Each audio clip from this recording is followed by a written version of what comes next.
But anyways, I think I am kind of getting a little bit off topic, but I think I have to like kind of like let you guys know how this stuff works when it comes to like working for a small company. Why would they take old vans and why would they not? Of course, the company that I work with right now, the small company, they're really good. I really like working with them, and they don't take old vans anymore. The only reason I drive for them because I've been driving for them man, since 2013 I've been with this company, so it's been quite a while. Excuse me guys, I was like thirsty.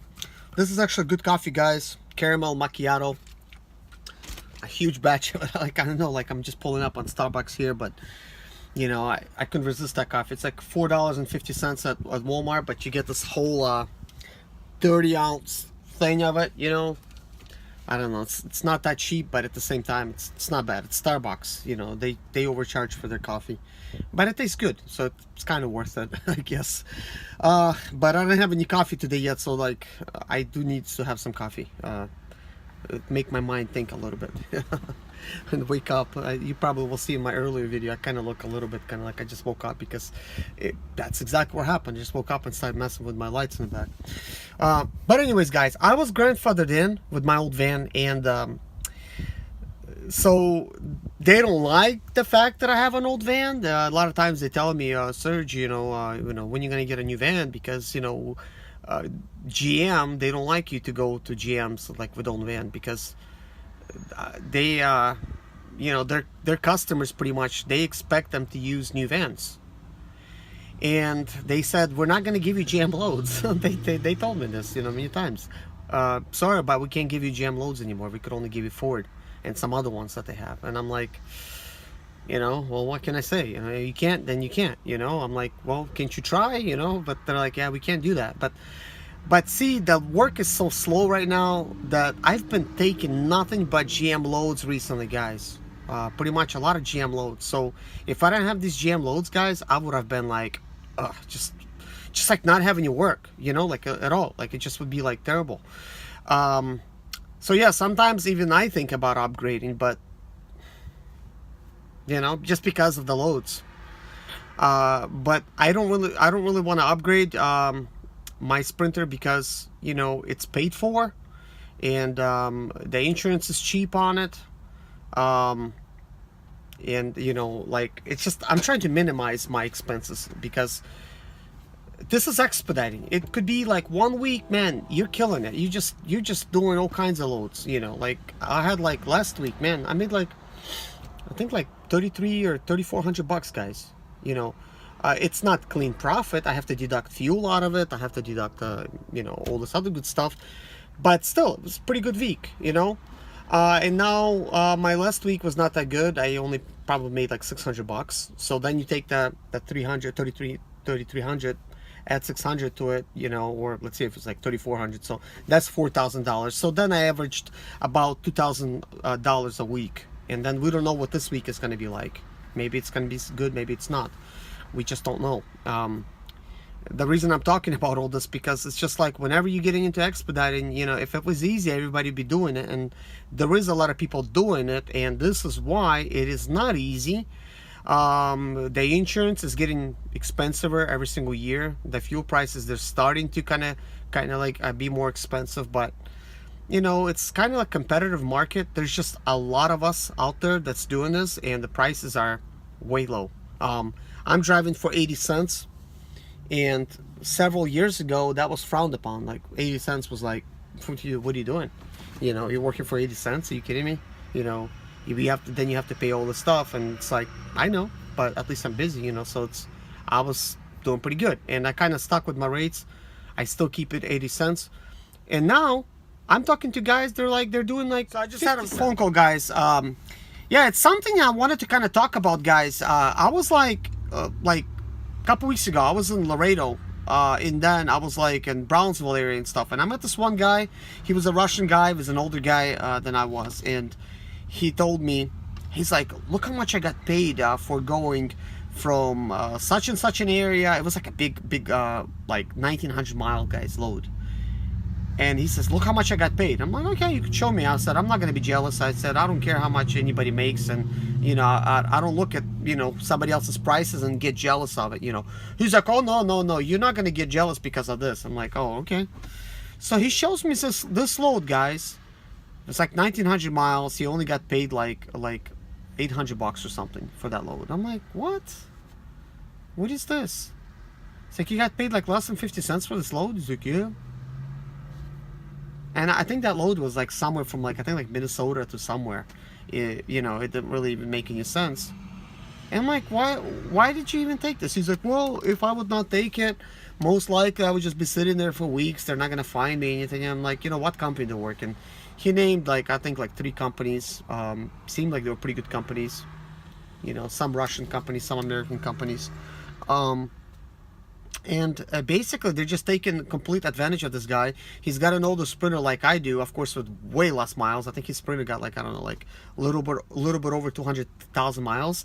And I'm like, why are they giving this such a load? And he's like, because it's an old Sprinter, you know.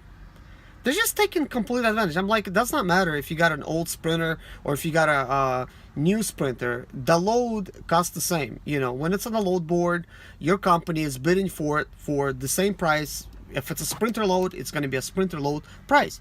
I said, your company is just basically taking advantage of you because you got an older van. Find yourself like another company or tell them, no, you cannot do it for this price.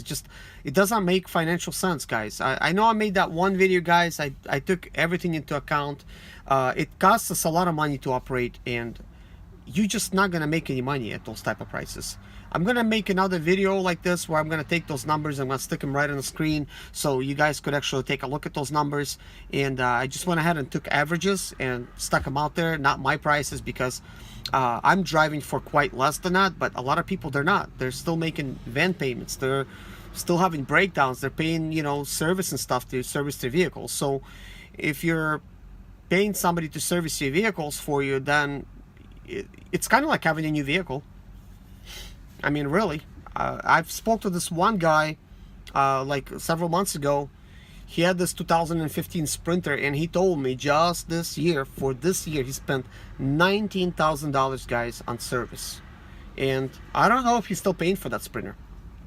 You know, from what he was talking about, it seemed like he paid cash for that Sprinter. He bought it from an auction, and, you know, with like really low mileage. I mean, I don't know, like probably like 30,000 miles on that Sprinter, you know, when he bought it. But it's like, that's why, guys, I just don't get it, you know.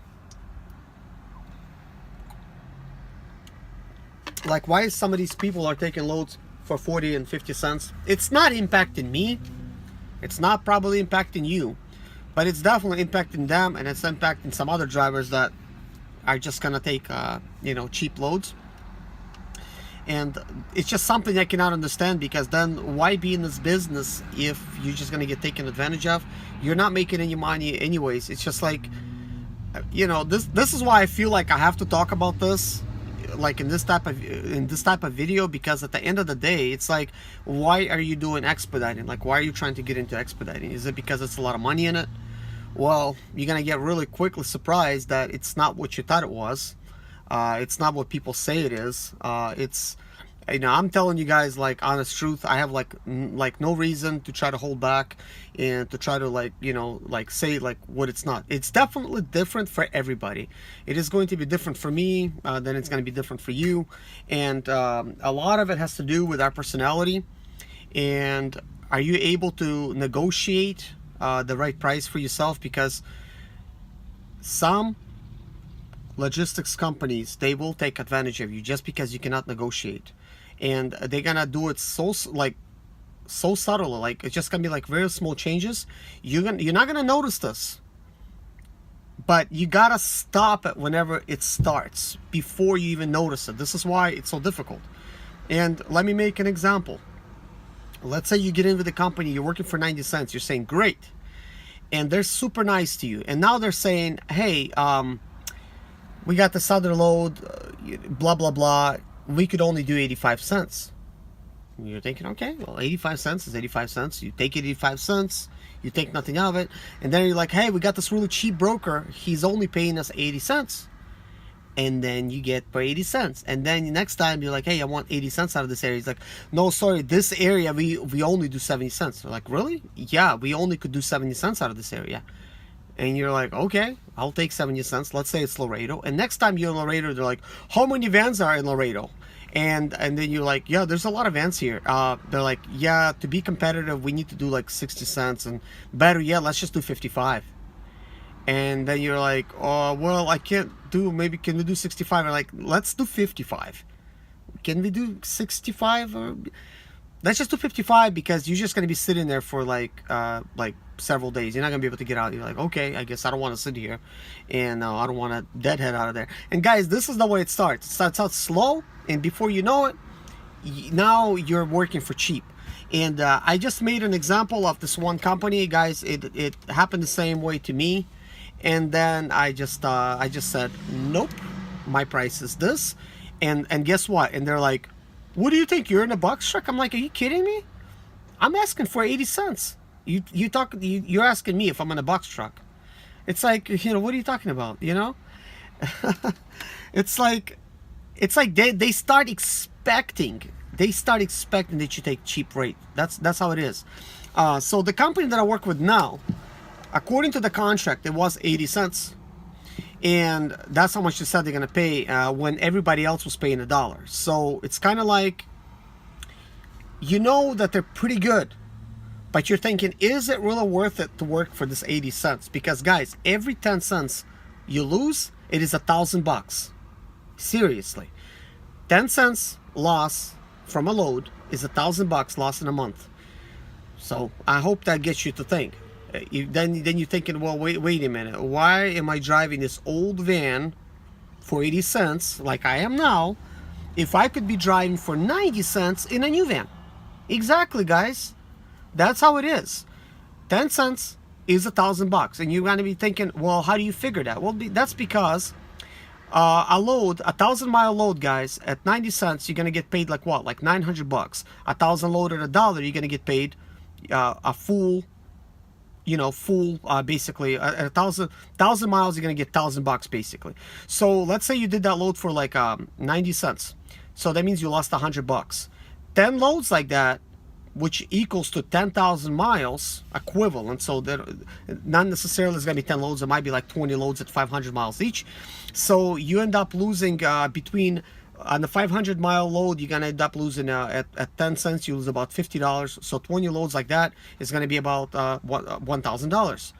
So that's a 10 cents loss, guys. So if you look at 10,000 miles average, this is how much average people drive, guys. 10,000 miles per month. Okay, so at a 10 cents loss, there you go. That's $1,000, guys. At 20 cents loss, that's $2,000.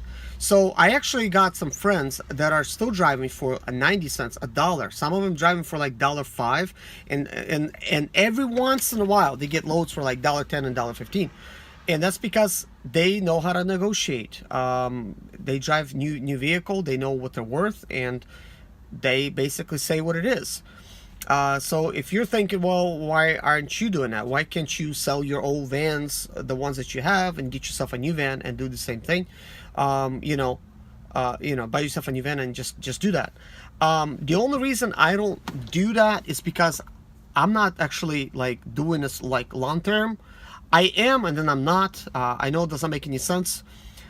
I don't want to think that I'm going to be doing expediting for the rest of my life. Okay, that's just, I don't want to think like that. Okay, if I was thinking like that, then I would have just went ahead and just hopped into something serious. Let's say, for instance, just driving a truck. Why not make all the money that you could make right in a truck? Sure, I could sell all my vehicles, and I could just pick up a box truck, or I could pick up a dump truck, and maybe even work locally in a dump truck. Some of these dump truck guys, working locally guys, they're making some good money working locally. You don't have to even go anywhere. So then I would just not even get a Sprinter. I would just get a dump truck. Just work local. I'm situated next to a city, and shoot, a dump truck load. Some of those dump truck loads you could charge between $300 and close to $500 a load. When you deliver it. Of course, that's included the materials and stuff. So think of it. If it's your own dump truck and somebody calls you, to make a delivery, you know, maybe you just doing some fill dirt, and there's different type of prices. I mean, the prices that I got last time I got fill dirt, I paid $150 for each delivery of fill dirt, but the fill dirt was completely free. They said it was 22 tons, but it was a full load on the dump truck. So whether it was 22,000 pounds, 22 tons, I don't know. But obviously, it's a full load anyway. So that's all I'm trying to say. And it was 150 bucks. I was willing to pay that. You know, it seemed like pretty good. But that guy delivered to me 4 times. It was not his truck, so that means I paid like 600 bucks to get all that load delivered, and it took him like, man, I'm telling you, like he did this within like a couple hours, 600 bucks. So his company made quite a, you know, quite a good money, and I'm pretty sure I was not the only customer for that day, and you know, he probably made quite a bit, you know, just delivering free dirt, basically. So, yeah, it's like I know this turned into really like kind of like not how to get into expediting, but just kind of like reasoning, almost like why would you want to get into expediting, like what is your purpose of getting into expediting. But I'm actually gonna make a video, you know, how to actually get into expediting, or maybe I'm just gonna stick it all into one. It's like I know like this is a big subject, guys. If this was easy, you know, like, you know, it would have been just like easy to explain. Yeah, it's this and that, this and that. But I want to give you more than just like how to get into it, because if you're gonna get into it, you might not necessarily be happy. I guess let's go ahead and, you know, put all this aside. Let's go ahead and, you know, talk about how to get into actual expediting with the used vehicle. So actually,